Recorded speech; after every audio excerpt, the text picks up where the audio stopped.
A Dark Future. I'm Jason Horton. I'm Rebecca Lieb. And this is Ghost Town.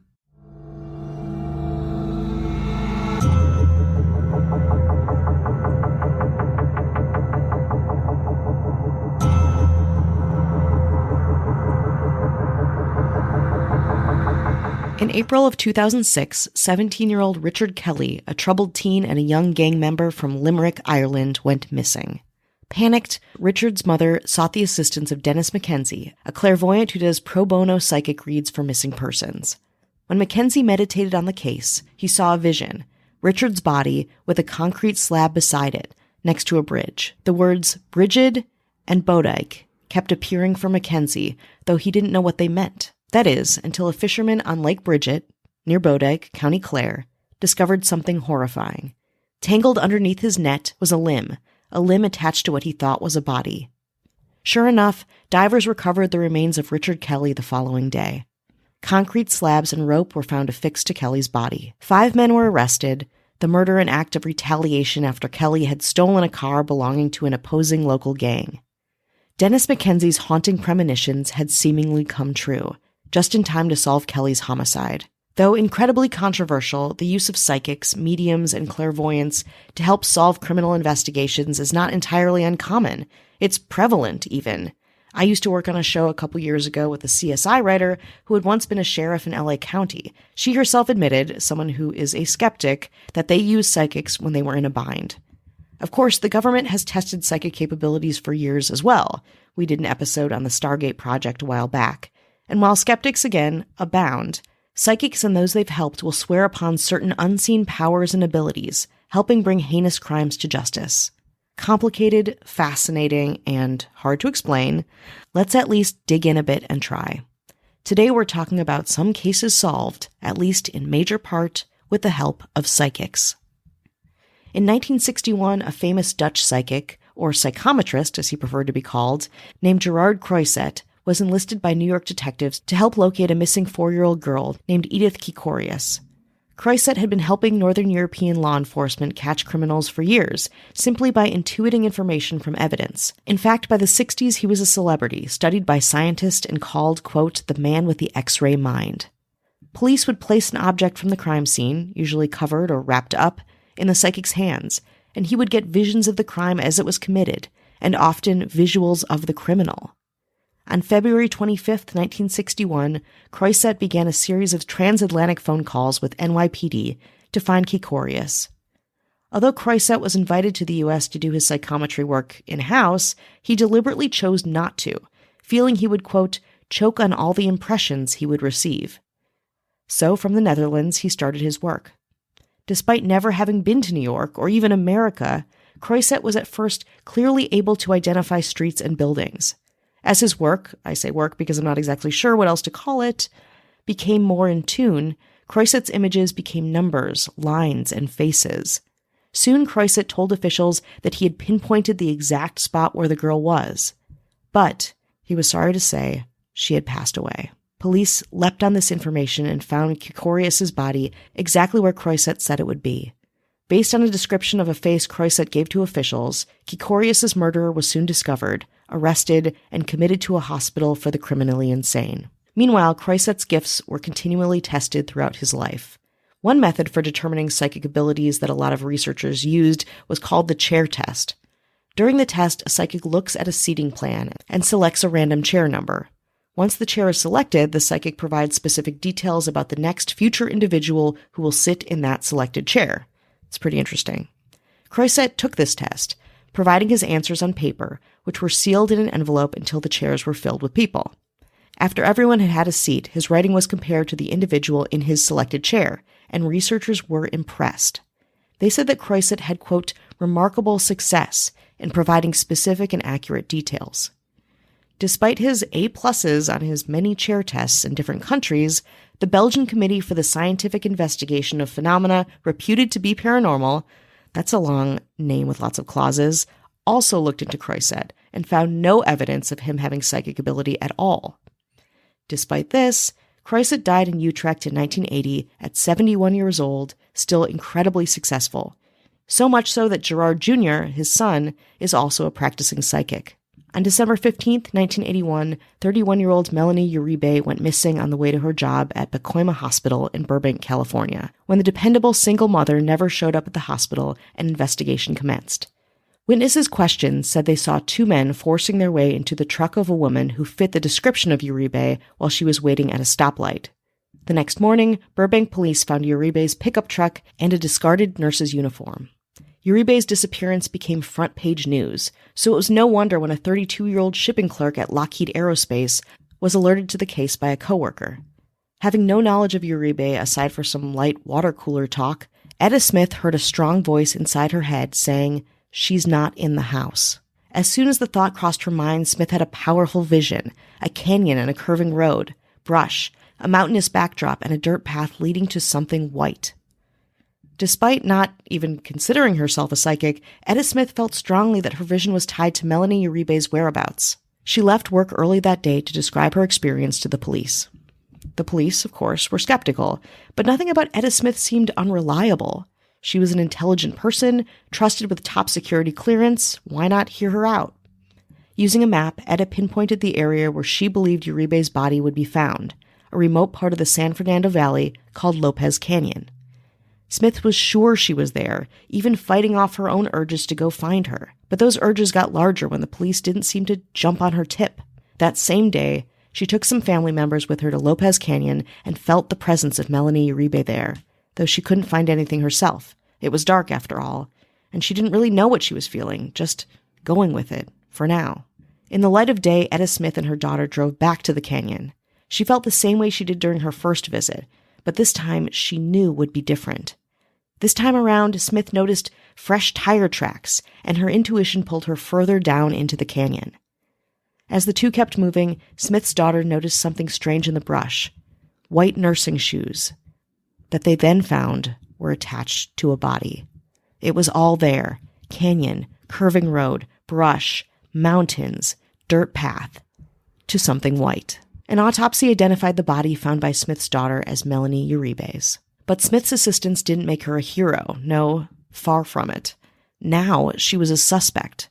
For several hours, Etta Smith was questioned by detectives who made her take a polygraph test. She passed it. However, the detectives told her that she had failed it, trying desperately to get answers out of the confused woman. Police thought that if she wasn't the killer, her information was coming from somewhere. They thought that maybe selling her grandiose vision story could earn her some money. The next morning, Smith was arrested for the murder of Melanie Uribe and held barefoot in a cell for 24 hours without food or water. Detectives were certain she would break and admit to the murder since they couldn't explain her visions. Meanwhile, 17-year-olds Lewis Carnell Morgan and Spencer Nelson, who were driving the truck witnesses reported seeing, had been bragging about killing a woman after apprehending her vehicle. Talk gets out fast, and after their arrest, both teenagers confessed to the killing. Etta Smith was released on December 21st, 1981, and following her mistreatment, won a lucrative civil lawsuit against the Los Angeles Police Department. In 1983, Illinois law enforcement publicly thanked a psychic named Greta Alexander. Quote, "I was skeptical to begin with," said Alton Detective William Fitzgerald, "but I guess I'm going to have to be a believer now." Once a housewife and a mother in rural Illinois, the psychic profession kind of found Greta Alexander in a big way. While pregnant with her 5th child, a bolt of lightning struck her room. Although she believed she was an intuitive person since childhood, Alexander said the lightning incident is what jump-started her psychic abilities, bringing her to her full potential. Soon she turned her new talents into a full-fledged career. In April, Alexander was called by police to help find the body of 27-year-old Mary Cousset. Cousset was last seen with her boyfriend Stanley Holliday Jr., who was arrested and would later confess to her murder. But the big problem with the investigation was that law enforcement couldn't find Cousset's body. Enter Greta Alexander, who gave the police 22 specific clues that police used to find Mary's skeletal remains. Fitzgerald said Alexander predicted the location of the body, its condition, and the way it would be found. He said she even predicted it would be found by a man, quote, "with a bad hand," and that the initial S would be important to the discovery. On October 29th, 1983, Mary Cousset's body was discovered, stabbed to death near Peoria, Illinois, by policeman Steve True, who incidentally had a deformed hand. Of course, many reports say that law enforcement didn't mention Alexander's predictions that had not come true. For example, Kusei's body had been found far from the area Alexander had initially circled. Despite her critics, she would continue her work with the police and community. She died in 1998. I am not a psychic myself, but I see something very important in our future. A break. Hi, hello, how are you? Hello. We're checking in. Here we are, checking in. We're doing with it. you. Yeah. How are you feeling? Yeah. I'm feeling a little congested. I'm not going to lie to you. Maybe you can hear it. I want to say I'm sorry. Doing my best. I feel optimal. Wow. Okay. Completely Got optimized. Got it. Good. Yeah. Excellent. Jason's never felt better. Yeah. And I'm just at a plodding along mediocre. Great. You put us about together, right. You get Ghost Town, baby. Woo. We want to say hello to anyone who's listening, anyone sharing the pod, spreading the word. Absolutely. Absolute domination. Scorched earth. That's what this looks like? Yeah. Damn. And we appreciate the army. That's of always. People. Always. That's how some people talk, right? Hey, I want to say what's up to the Ghost Town Army. My army. What's up to the Ghost Town Army? That's great. It's people do talk a lot about like worldwide, like a movement. Yeah, this is not that. No, this is really more of a nap. Well, it's one movement I can think of. Ooh. Wow. Coming in hot. Yep. Oh. Oh God. We're a real zoo crew Put right me here. out of my misery. You know what'll make you feel better? Tell me. A little politic talk. Let's go to the politics corner. That will make me feel better. We want to say hello to our mayors. And as a reminder, if you are in the government, you could always say, hey, there's something I want to mention to the masses, whether it's a podcast of your own, a charity that you feel strongly about. You want to wish somebody a happy birthday. Honestly, please do that. Please. If I knew there was other podcasts like ours that would let me be part of that and I could do that every week so I could just promote Ghost Town or like my book or something like that, I would absolutely do it. And no one takes advantage of it. You want to know why? Because they are just altruistic people that are just want to support. They're just kindly people who just enjoy what they're listening to. I mean, I've been in LA too long. Yeah. I don't know. I don't know what to do with What's that. your game, mayors? What's your angle? I know. But just as a reminder, that's a perk of this. And I don't know. I think it's a very valuable perk. Yeah. And it also lengthens the length of the podcast. Yeah, which is great. We both appreciate. And somebody that could bend spoons with her mind. Great. Ashley Matson. Hello. A little someone who can levitate. Charlie Gilbert. Hello. And someone who could walk through walls. Damn, that's good. And does. Of course. Kat Joselle. Hello. And I'm wearing a t-shirt that Kat got me. The Outsiders House Museum in Tulsa. What up to them? Check them out. Damn, Kat, where's my shirt? But here's the thing, Rebecca. You have to be an outsider. I mean, you're a globalist. Yeah, you're a globalist. Oh man, it's only for outsiders. And she was. I mean, I'm gonna because I wore the. I showed the shirt on Instagram. So, but she was there visiting the museum, and Danny O'Connor, who's if you remember House of Pain, and he's just really into cultural history. The movie The Outsiders. He made. He bought the house that's in the movie, and it's now it's a museum. It's very cool. It's in Tulsa. Definitely check it out. And he's in my first book. He's got a anecdote in my first book. I have 2 books out. Somebody, that please, makes sense. Somebody, please get one. That's a gift that's germane to your interests and your work. I get it. That being said, if anyone wants to get me a gift, I'm open to that. She also wrapped it in a brand new iPad. She bent an iPad around the shirt? Yeah, it was just kind of like wrapped around wow, it. You're like, that's weird. Yeah, that's germane to my interests is Apple products.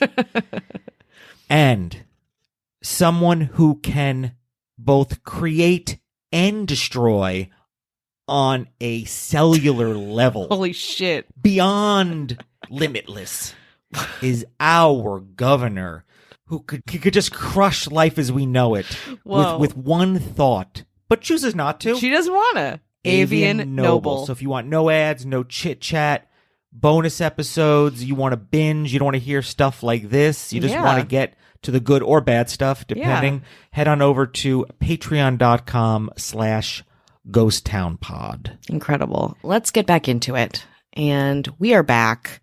I have 3 more psychic investigations to share with you. We're going to keep going with a case about a woman named Maria Scott. So 4 years after the murder of 27-year-old Maria Scott went cold, a psychic named Debbie Malone was brought in to help. In the early 2000s, Scott lived at Triple Care Farm Youth Rehabilitation Center in the Southern Highlands. While she had previously struggled with drugs, the 27-year-old sex worker was trying to get her life on track. On March 24th, 2003, she suddenly went missing. On October 30th of that year, teenage residents found Scott's decomposing body wrapped in a quilt and dumped in the bushlands on the grounds of Triple Care Farm. She had been stabbed twice in the chest, twice in her abdomen, and once in the back. Scott's body was so badly decomposed that police set her time of death anywhere between 2 months and a year before she was found. Inundated with false leads, or perhaps because she was an Aboriginal sex worker, low-priority victims historically in the hierarchy of investigations, the case went cold. For 4.5 years, Scott's frustrated friends and family hoped justice would be served. But the investigation took a turn when Debbie Malone stepped in. According to the Daily Telegraph, Malone had caught the attention of Detective Jeffrey Little, one of the investigators put on Scott's case, when he watched her appearance on the psychic investigation television show Sensing Murder. Little gave Malone a bangle that had been found on Scott's body. Holding the object, Malone gave details about the location of the murder and kept seeing a drain pipe.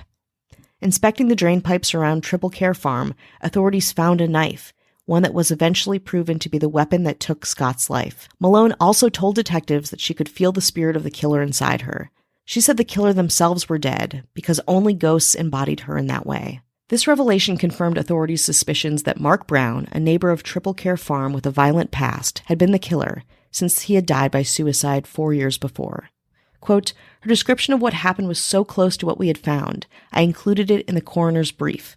I don't know whether he took any notice of it, but she was brilliant. She told us how the body was positioned in the bush, where it was found, and what Maria was wearing, Little said, via the Daily Telegraph, adding, what we hadn't told her was the key suspect had actually died by suicide. I was extremely skeptical at first, but then I couldn't explain how she knew these things, when all we gave her was a bangle.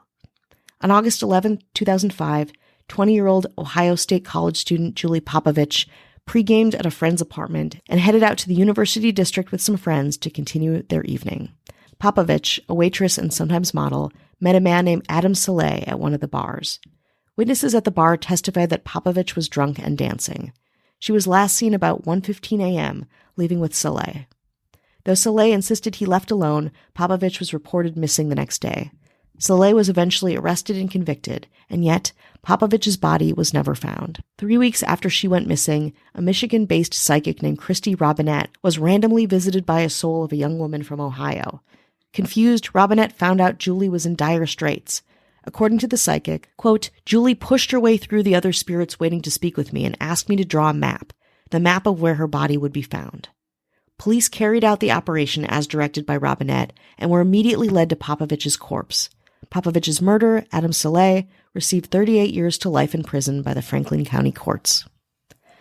Of course, lots of government entities have tried to harness these innate psychic abilities and have failed. In the 70s, the CIA and DIA were obsessed with having a leg up on Soviet technologies, which included psychics and remote viewing capabilities. Various programs throughout the 70s, 80s, and 90s, like Stargate, itself the basis of the movie The Men Who Stare at Goats, and a past topic of a Ghost Town episode, were approved and heavily funded. Accordingly, in the 1979 study, Evaluation of the Use of Psychics in the Investigation of Major Crimes, 12 psychics were essentially put through the ringer. They were each given 4 crimes, 2 solved and 2 unsolved. Physical evidence from each of the 4 crimes were placed in sealed, numbered envelopes. Each psychic was asked to provide information about the contents of the sealed envelopes and any other information that kind of came to them. Then the psychics opened the envelopes, examined the evidence, and gave more information. None of the psychics, of course, had any knowledge of the cases detailed in those envelopes. Although this experiment is very cool, in my opinion, it was found inconclusive. Quote, The research does not support the contention that psychics can provide significant additional information leading to the solution of major crimes. But if you're interested, as I was, the area of greatest accuracy involved the sex of the suspect and that of the victim. Some degree of accuracy was also detected in the type of crime committed. But let's get back to David Mackenzie, the psychic from the beginning of our episode. Mackenzie was put on the Soham murders, a hugely high-profile case of 2 girls missing in Soham, England.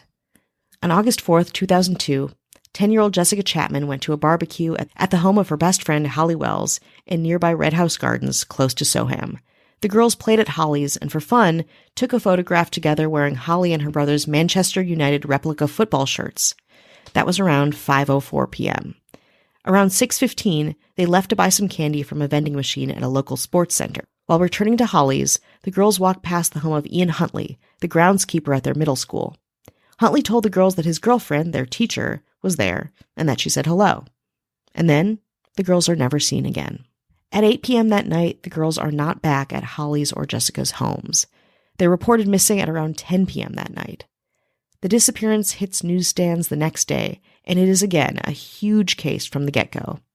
Over 400 officers were assigned full-time to search for the girls, scouring Soham and investigating the many sightings residents had had of them all over the city, even questioning over 250 registered sex offenders across the UK.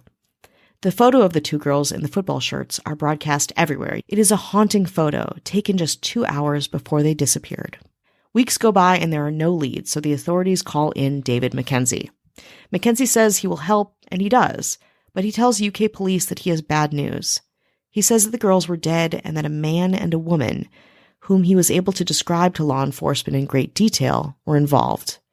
Quote, I described the caretaker, Ian Huntley, who would be convicted of the murders, and his girlfriend Maxine Carr, he says. I also described the view from Huntley's house, his red Fiesta, the Fenland Road he drove along to dispose of the bodies, and the site where he dumped them. On August 17th, 13 days after they go missing, the bodies of Jessica Chapman and Holly Wells are found lying side by side in a ditch, more than 10 miles east of Soham. Ian Huntley, the guy who last saw the girls, is also participating in the investigation, searching with people and asking police way too many questions.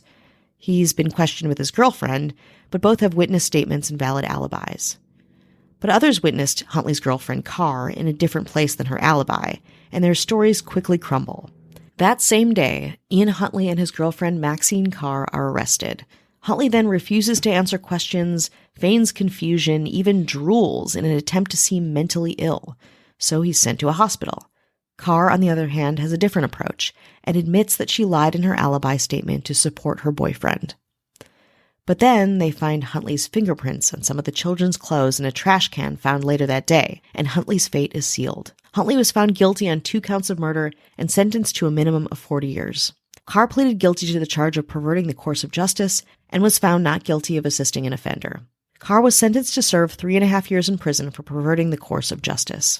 Dennis Mackenzie wrote a book about his work and does not charge for his services. In fact, a lot of these psychics that we talked about today, they charge $40, $50 or not at all, and certainly not at all when they are involved in helping investigations. In Mackenzie's own words, he says, quote, I'm just an ordinary bloke and I hope I'm doing some good with the gift I've been given. For me, it's all about putting myself at the service of others. I truly believe that helping people is, in itself, its own reward. Skeptics abound, of course, and yet we continue to use these special people, mechanisms, however you want to call them, in our search for answers. I think it's great that it's pro bono work, and that he has a book. Do you know what I mean? Don't. Yeah. Listen, come on. I knew when I was writing this episode, I was like, Jason is going to hate this. I love this subject. Sure. In fact, just in the last week or two, I was really looking into hot readings and cold readings. Mm-hmm. We know we've seen from evangelists to psychics and how people get and find information. If you say guess a number from 1 to 10 and you give me 8 tries, might get it right. Yeah. Right? And then you're like, wow. And then also a lot of these things is people will get things right, and the things that did not get right don't end up in a broadcast. Yeah, a lot of course. Exactly. Famous psychics, and I believe that there's people out there that know that they're being deceptive. They know it. They're going Yeah. into it being deceptive.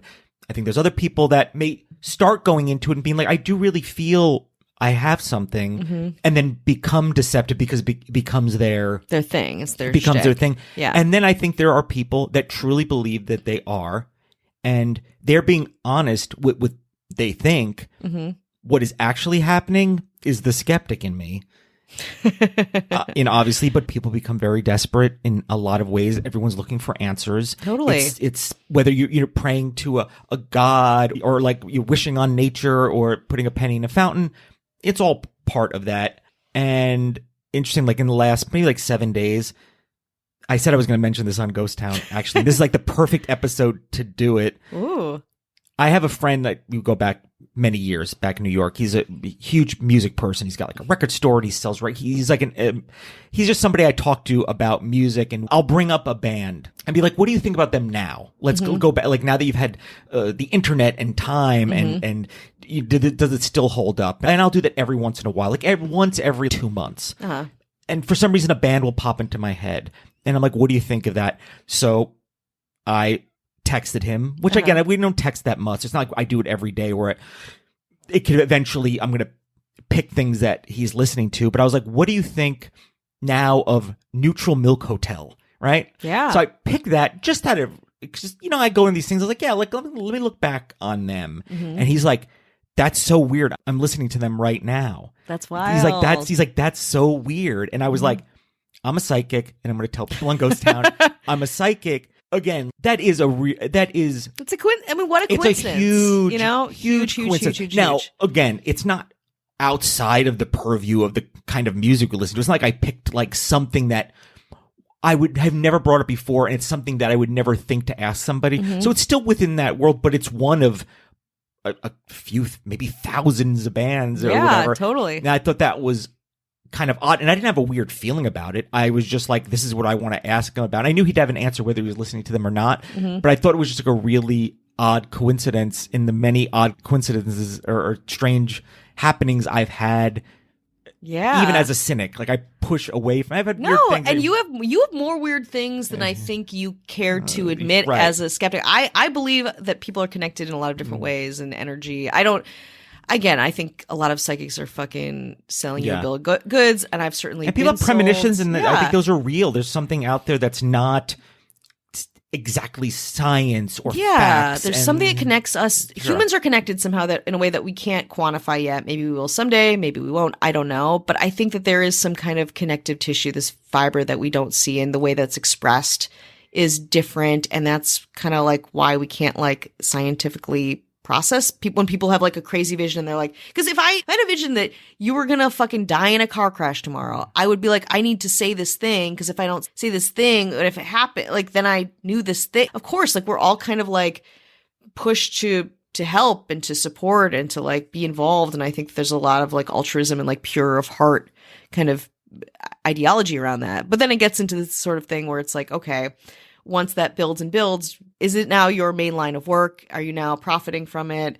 And I want to say that like a lot of these people don't make money off of the stuff that they do for these cold cases and when they're involved in investigations. So that's a good thing, I think. And I think it brings a lot of comfort to the victims' families, if I'm being super honest. People do like to be involved, though. They absolutely do. People do like to be part of things. It's altruistic, but it's not totally. I think people like to insert themselves. People like to, but also people like to help. Yeah. Oh, people, like you feel good about feeling useful. There is something to that. I understand That's very human as well. Absolutely, a lot. But also there is a equity in a lot of things. Like, I do all this stuff for, lawyers do pro bono work on huge cases in small cases for free all the time. And there's a benefit to that. Totally. There's some optics to that. Absolutely. Sure. Absolutely. Well, wait, let's get back to the point. And the point is, when you psychically connected to your friend, yes, what did he say about Neutral Milk Hotel? Oh, he says at least that second album still holds up. And Jeff Magnum lives near where he lives, close to where I used to live in New York. Oh. So he's kind of a weirdo, but a nice guy. Just kind of looking back, if they made another album, would that people always wonder, like, what would that third album be? Yeah. And but is it part of the lore of the fact that it's just a huge question mark? This band that was like, had this really huge album, maybe not even so much then, but definitely now. It's like, you look back on it, it's probably on every single music album in the Airplane Over the Sea, which is a great. It's incredible. I'll tell you another interesting thing about that. Yeah. When that came out, I was kind of like I was just whatever was going on with me, I was just like very pushed. Like I was just like, I pushed that kind of stuff away because I thought it was people trying to be cool. Like, that was my stupid hang-ups. Well, it's in the vernacular of like, post-punk kind of indie, whiny. Like, I get that. And it took probably that album came out like 1998. And I was like, yeah, I heard it, whatever. In probably like 2007 or 2008, a girl I was dating at the time who looking back, I was like, I didn't really think didn't really seem to like that kind of music, but really liked Neutral Milk Hotel, at least that album, and put it on. I was like, oh yeah, this is really good. But yeah, for some reason, I was thinking about them and I was like, hey, tell me what, let's go back and tell me what you think about this now, having the benefit of kind of time elapsing. Does it hold up? Does it not hold up? Is it as important as everyone makes it out to be? But he was like, that was really weird that you brought that up. And I said, I'm just an outsider wearing an outsider's t-shirt. Who published 2 books.